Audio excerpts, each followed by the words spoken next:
Esther 5 from the Net Bible. Esther appeals to the king for help. It so happened that on the third day Esther put on her royal attire and stood in the inner court of the palace opposite the king's quarters.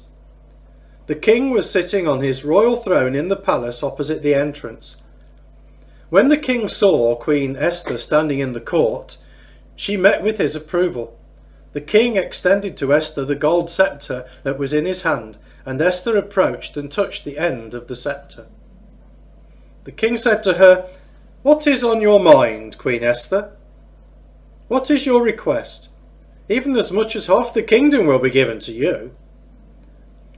Esther replied, "If the king is so inclined, let the king and Haman come today to the banquet that I have prepared for him."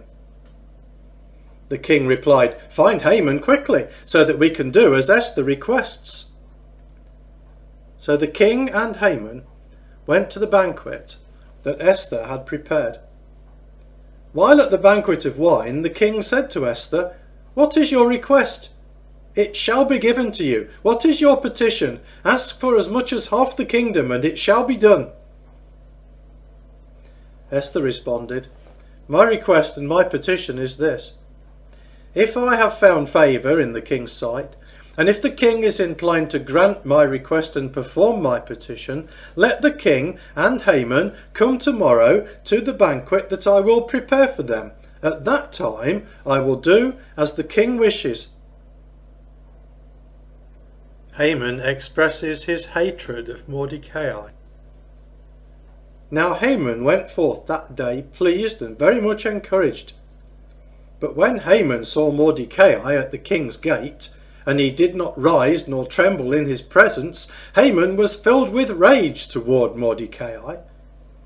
But Haman restrained himself and went on to his home.